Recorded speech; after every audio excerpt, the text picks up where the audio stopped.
to another kit review. So today, as you can see, we're having a look at one of these beasties. So this is, as you can see, Dragon's Leopold German railway gun. It is a K5E in 1/35 scale. The kit number for this one is 6200, and it was originally released in 2003.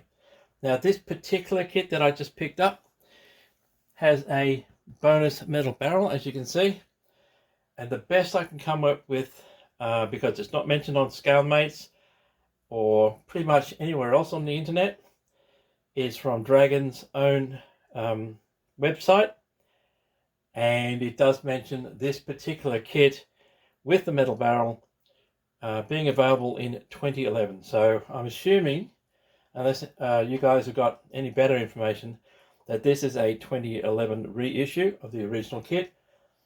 Same kit number, etc. Everything else is the same, just this one has a metal barrel. And how much did this cost? This one cost me $120 Australian.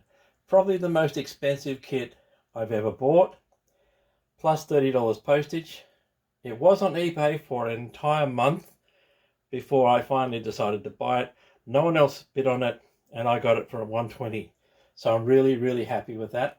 I've always wanted one of these, but money can be a bit tight sometimes. So it did take a month for me to decide whether to buy this or not. So what else do you get apart from the metal barrel? Okay, you do get Photo Etch. You do get figures with this one. Of course, you do get your railway track. All right, you do get the embankment as standard with all Dragon kits, railway kits, and of course your decal sheet. Now, this is a big box. This kit in the box itself, it's 90 centimeters across.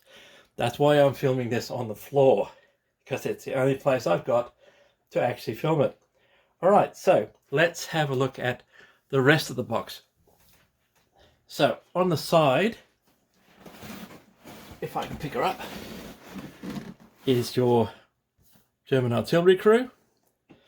It also has an advertisement for kit number 6181, which is the Morse Loki. It does have the instructions on how to assemble the crew as well. On the other side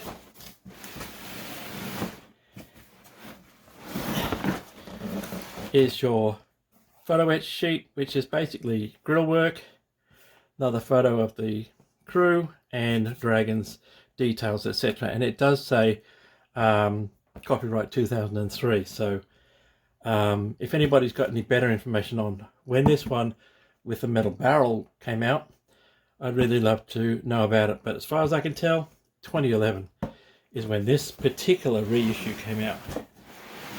All right, so that's the box. Let's have a look inside.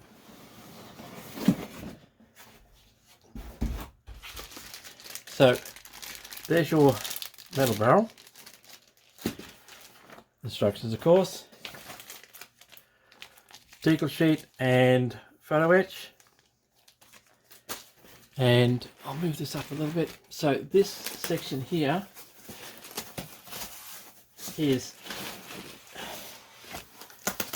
the actual main framework. First throughout is your sides and your two-piece gun barrel, all in plastic, plus your, as you can see, these are your axle fittings and your suspension for the front and back bogey systems.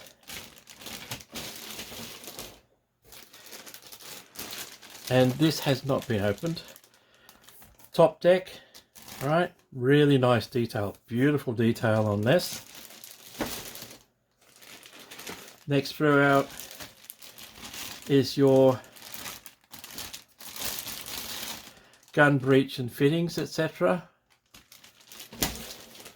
This is just a bit of cardboard packing to make sure nothing moves around. You do get 90 odd centimeters of railway track, so these are your railway sleepers, or ties, I believe they call them in the US. and you do get 2 sprues of those.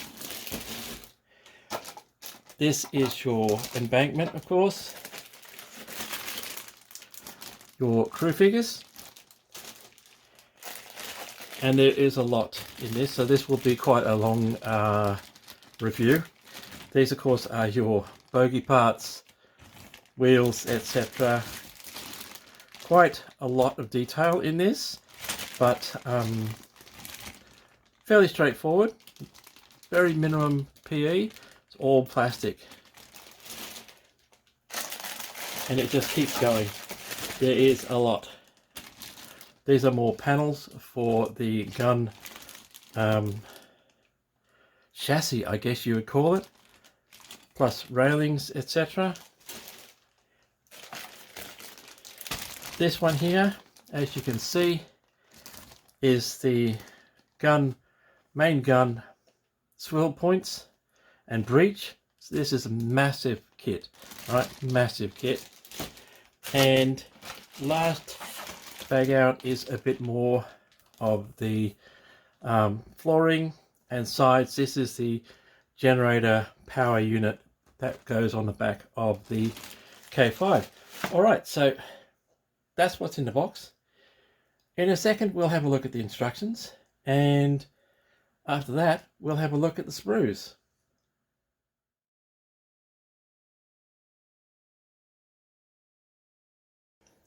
So let's have a look at the instructions for the K5.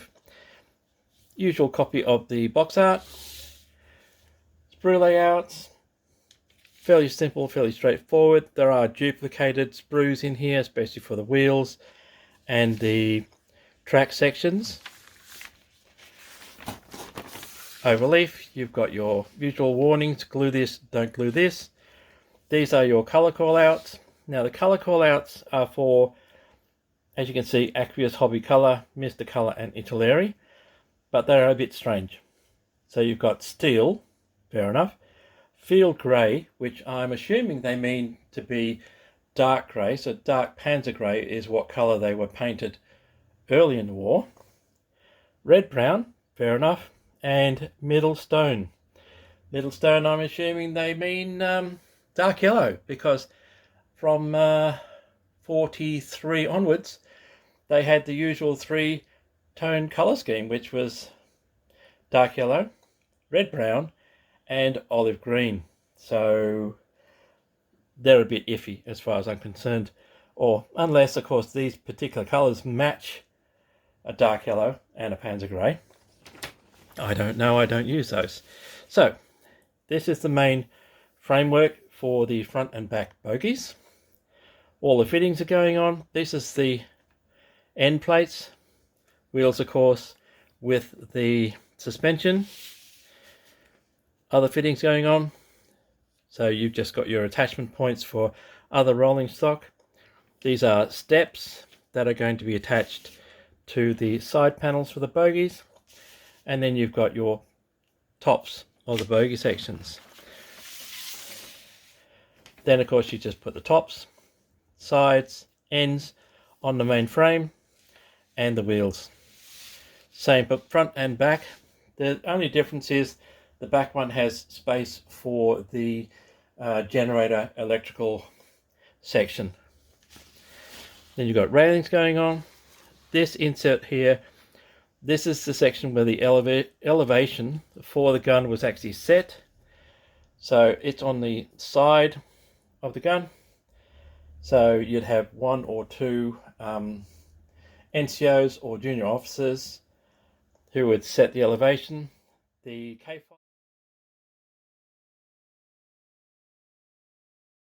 K5 only had 1 degree of movement left and right. So if you wanted to fire it in a different direction, you had to use their special turntable or fire it on a curved piece of track.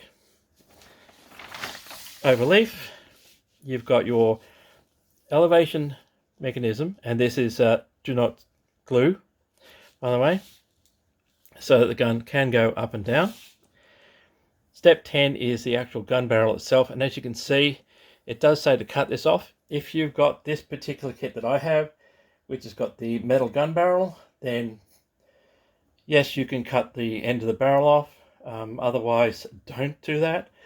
It's going to look pretty stupid. So, carrying on, you build the breech, fit that all together. These are your main swivel points for the gun and the main framework which holds the gun barrel. That all goes between these two sides here. These are inside plates for the main body of the K5.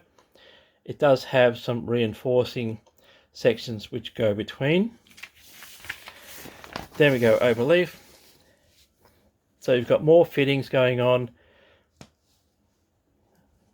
Okay, these are your swivel points where the gun trunnions fit. Some more handles, etc. And the whole bit goes inside the main frame. Then you've got just some more handles and sections going on.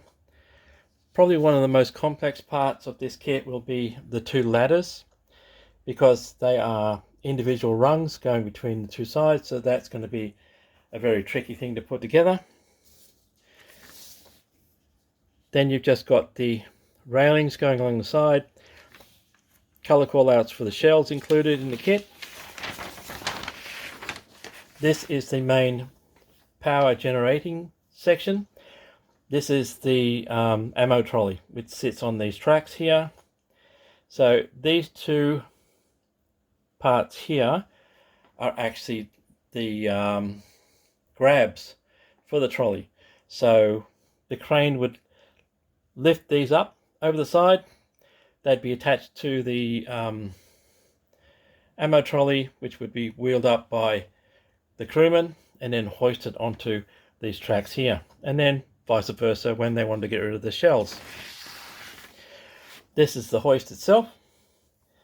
So there are parts here that says do not glue, because it does operate. Exhaust pipes for the generator section, and the whole thing goes together with some railings.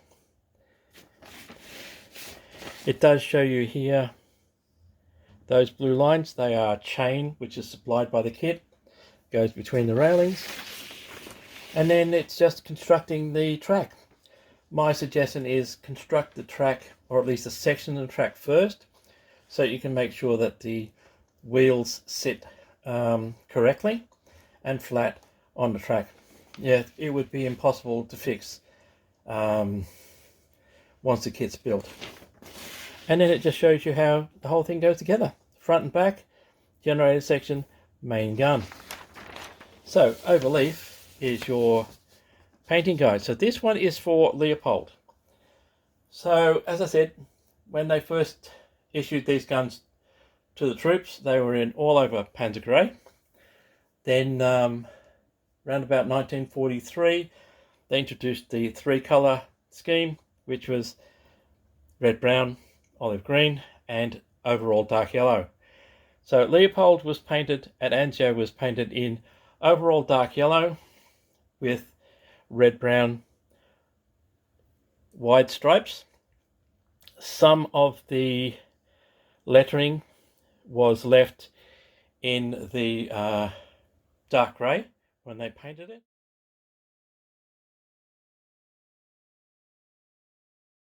And at Anzio, Leopold was accompanied by his brother, Robert. So these guns always operated in pairs. Robert was painted in a completely different colour scheme, or a different camouflage scheme, I should say. So it's entirely up to you how you want to paint these. The only thing you got to remember is that the decals included in this kit are purely for Leopold and his serial number, which was 919219. That's Leopold's serial number. So you could do an early war one and paint it in overall grey, or do dark yellow. Entirely up to you. And that's it. That is the instructions. So let's have a look at some of the accessories. This is the PE, and unfortunately it has been bent over the years. So what you've got here is your pred plates for the gun, and also your exhaust shrouds, etc. Yes, it has been unfortunately bent, as you can see, so I'll have to work on that.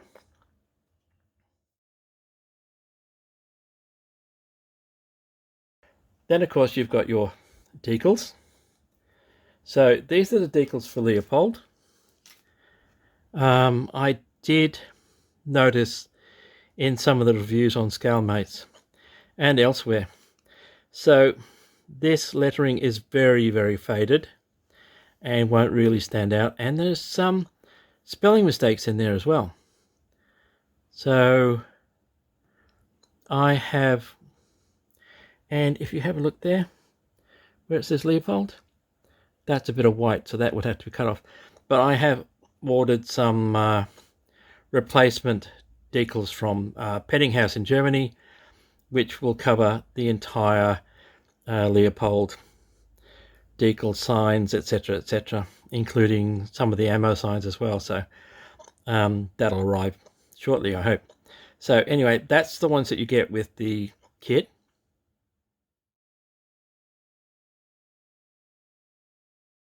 And what you also get, of course, is with this particular one, the gun barrel.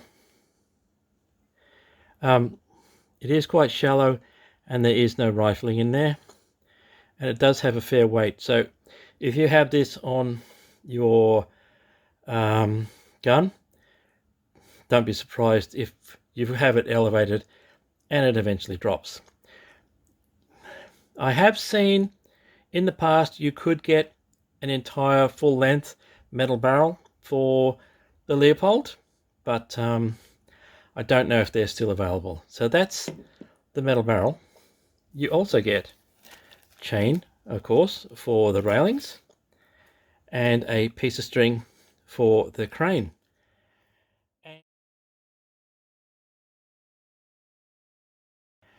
And that is all the accessories and bits and pieces you get to go along with this kit.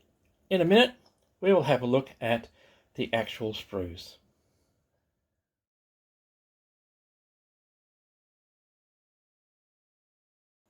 So let's have a look at the sprues, and first thing we'll look at is the main body of the K5. So as you can see, it is quite large. These protrusions are for the railings. This is the bottom, and naturally enough, these sections here will need to be removed. There is your swivel point, one on either end. So it is quite large. Give you an idea, that is a 1/35 scale figure. So yes, it is going to take up quite a bit of shelf space. All right, so apart from that, not a great deal of detail on this section because naturally enough, everything gets put on it. All right, so that's the main body of the K5.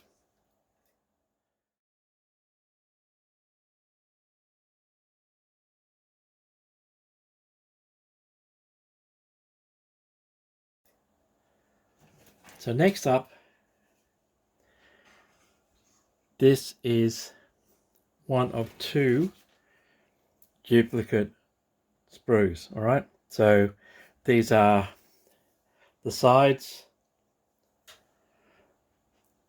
of the gun, and of course the gun barrel. These are your suspension units for the main bogies, which is that part there. That's your main bogie chassis.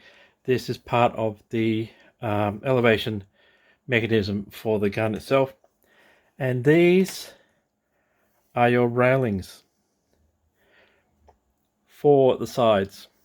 So that's going to take a little bit of care to remove, but it's good that there are basically one piece. There's only two pieces of it, one long section and one short section. So as you can see, I'm having a little difficulty showing this to you. I will give you photos of this anyway, so you can have a really good idea. So let's turn this over, and there is the end of the barrel. It does have rifling in it, which is quite straight. I must have a look, see. It's not twisted, but I assume that in the actual gun it probably would have been twisted to give it a bit more range. Alright, so these are quite large parts, but quite nice detail. Nice detail on the suspension, bolts, etc. So with a nice wash, it'll come up really well. This main frame section for the bogies, you won't see.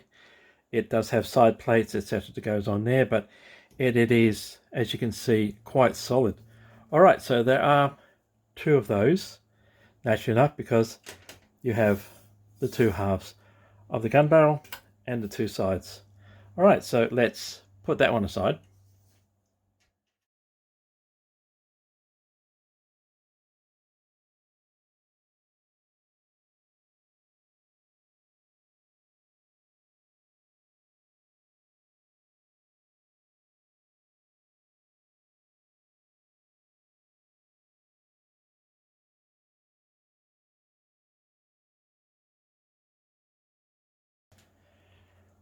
So the next sprue we're looking at is this one. So this is, as you can see, the top of the two bogies and the top of the gun. So these are your two upper sides for the bogies. There is only one of these particular sprues. Really nice details though. Really nice board detail on here. Really finely done. There's no flash on this. Some really nice handle detail. So it may be oversimplified, but it will come up with a nice bit of wash on that. Bit of wear and tear as if it's been stood on quite a few times. Really well done. Same goes for the upper sections of the bogies. So these are handles, so naturally enough you can give those a bit of chipping or whatever. Really well done. So that is the upper parts of the bogies.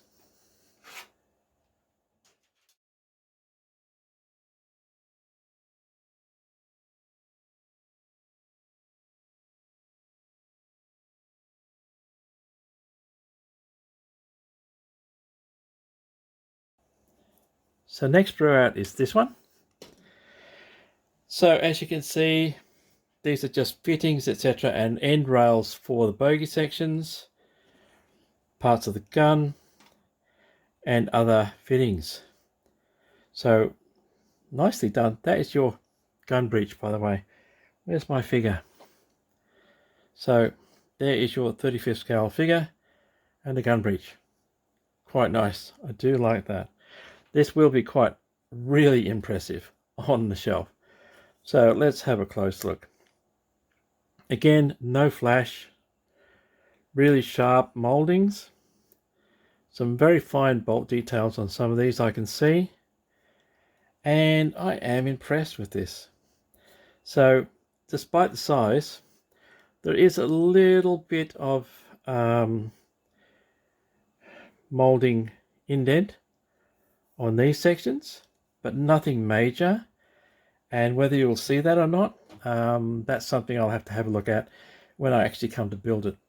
But overall, there's a little bit of flow in the plastic which you won't see and you can't feel. Really nicely done. For the size of this kit, it has been really nicely put together.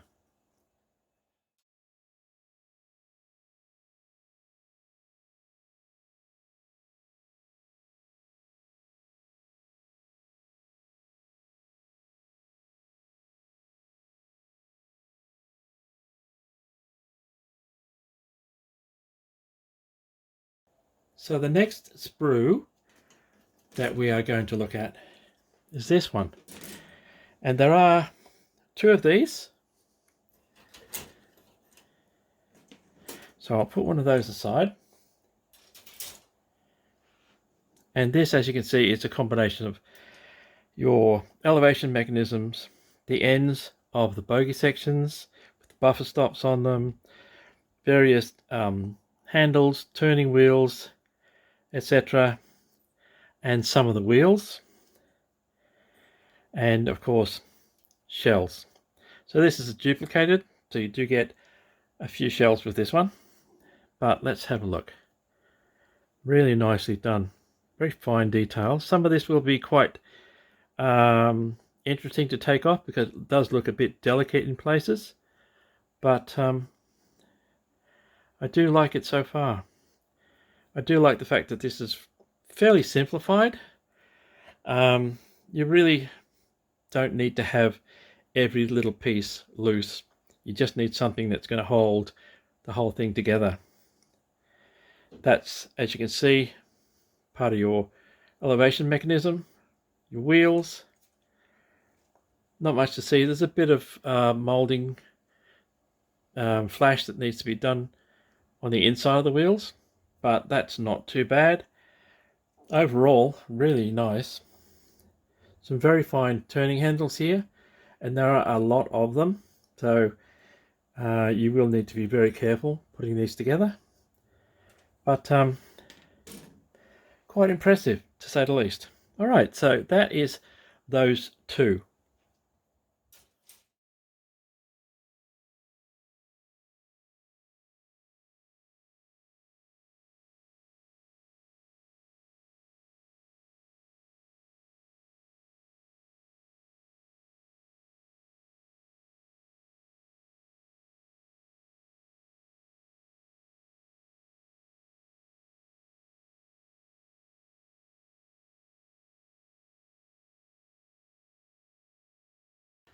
So the next sprues out are these two, and they are duplicated. This is just a loose handle that I found.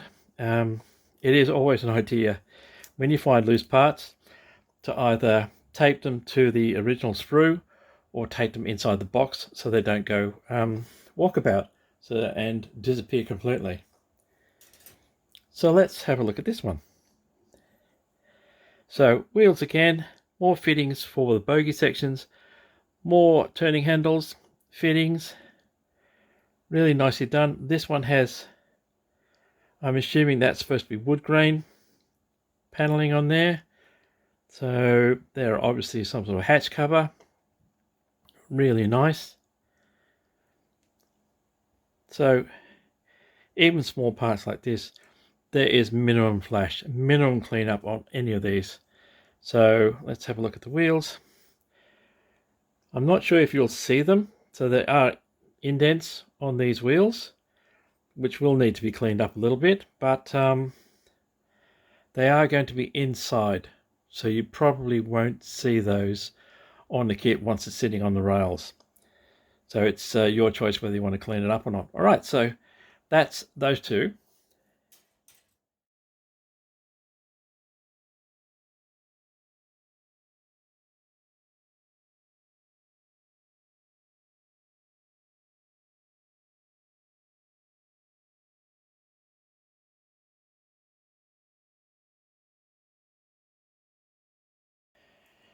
Next is this sprue. So these are all these are bracing panels that go inside the main body to stiffen it up. If you're wondering what all those are the rungs of your ladders. Okay, and there are extras.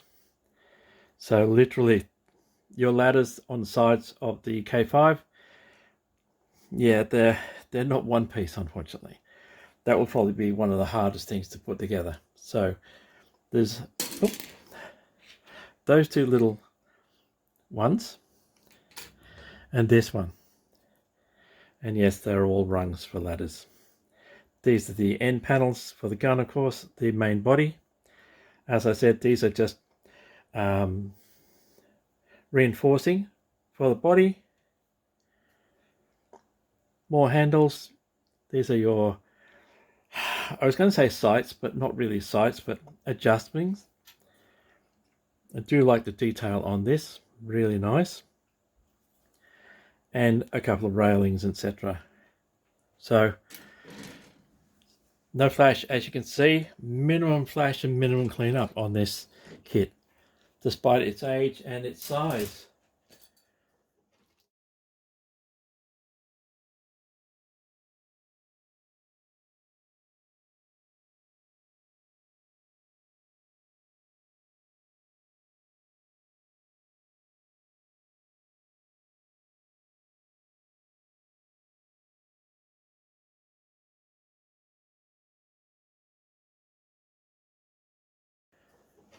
So the next Sprue out is this one.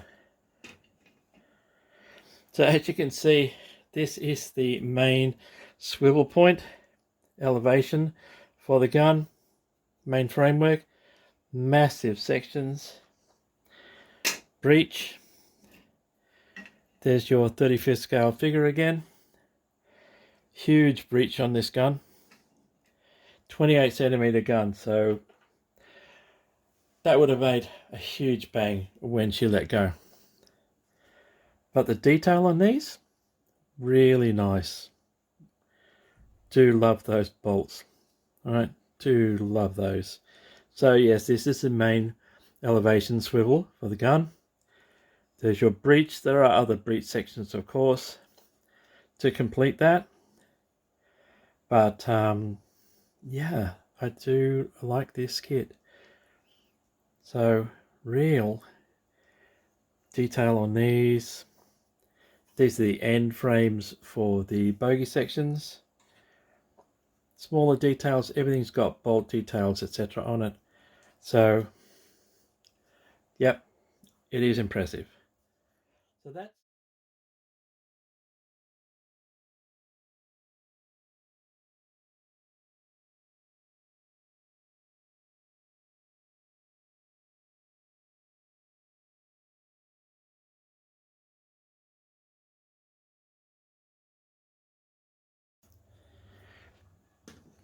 this is the last sprue to do with the actual K5 gun itself.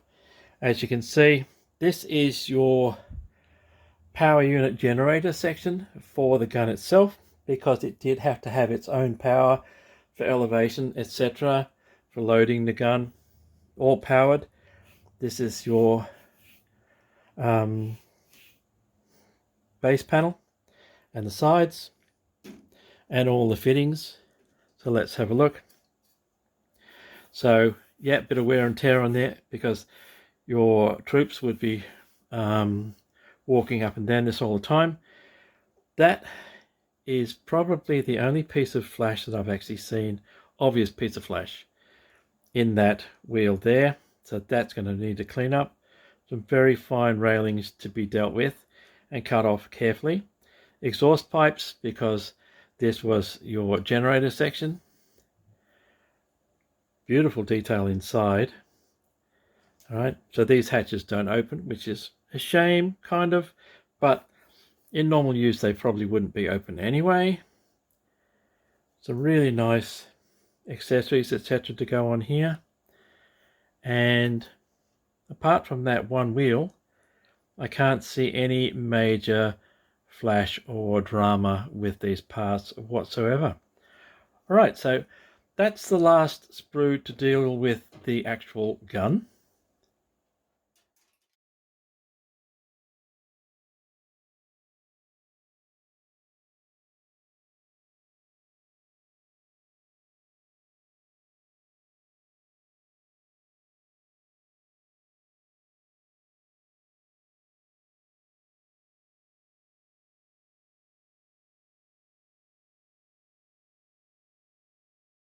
So now that we've had a look at the gun, let's have a look at the rest of it. So as you can see, this is the gun crew. This is Dragon's German artillery crew.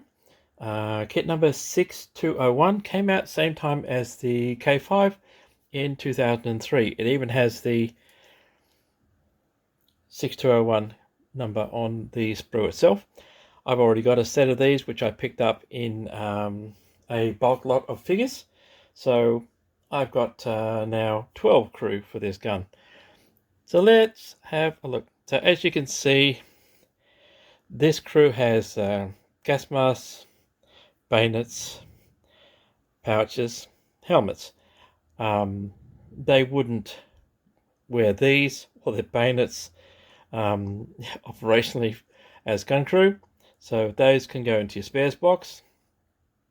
And these are dragon figures, so they have separate heads, arms, legs, etc, etc. So let's have a look at the detail. So the faces are literally all the same. I can't see any major differences in these faces whatsoever. So they've taken a shortcut, and let's turn these ones around. Pretty much almost exactly the same. These two look slightly different to those, but they look almost exactly the same. There are slight differences, but pretty much generic. Uniform detail is quite nice. Unfortunately, they do have their straps on them for their cases. Yeah, they wouldn't normally wear those. And if you look at photos of K5 in action, you don't see them wearing bayonets and things like this because they are gun crew. So otherwise really nice, good detail, and no major flash. Usual cleanup along the mold lines, but it's not, even that's not major. So that's a very simple cleanup. And yeah, so you do have 6 crew figures. And if you have a look at how many arms you've got, you're going to say, hang on a minute, exactly. There are 6 sets of arms here and 6 sets of arms here. So that is a lot of arms for just 6 guys. So you do get a choice of where or how you're going to place the arms on these. So that's not bad. A little bit of variation. So that is the figures that you get with the kit.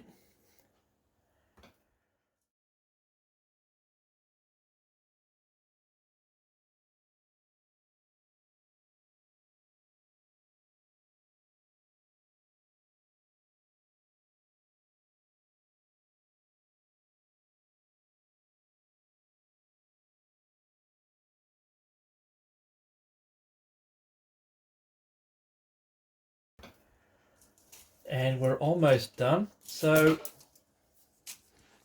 you do get 6 of these,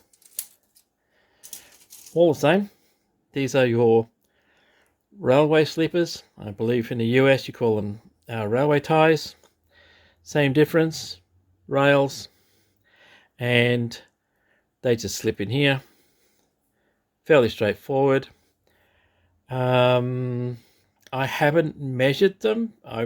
I'll measure it when I put them together, but I get the feeling that Dragon, Trumpeter, Mini Art, even though it's all supposed to be the same German railway gauge, I believe Trumpeter is slightly wider than Mini Art, but yeah, it should all be the same. They should all fit the same wagons, etc.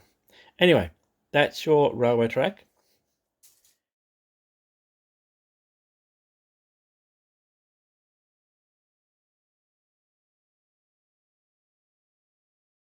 So the last pieces I have to show you from the kit are the embankment sections. So you do get 6 of these, and these 2 end pieces. Once it's all together, this will stretch over just over 1 meter in length. That's about 39 inches imperial. So it is a reasonably long model kit once you've got it all assembled. Now these embankment sections plus the track came out as a separate kit in 1997. Kit number of that was 3825. Not sure if it's still available. It may be, but you know, if you wanted to display some rolling stock on an embankment, that might be something to keep an eye out for. And that's it, guys. So that is the final pieces from this K5 Leopold railway gun kit.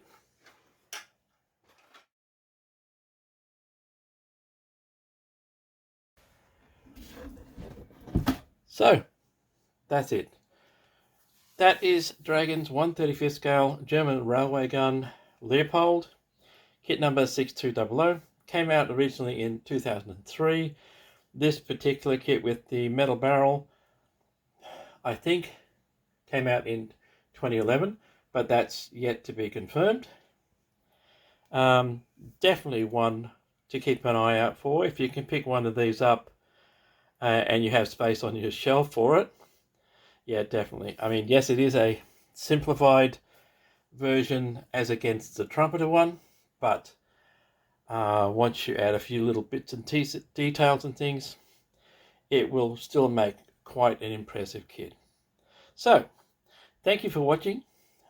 If you've watched the whole review all the way through, and I know it was a long one, a very special thank you for that one. Even if you skipped through it, thank you for watching anyway. Like I said, that brings us to the end of this review. And as usual, guys, until next time, again, thank you for watching. Stay safe, stay well, and I will see you later.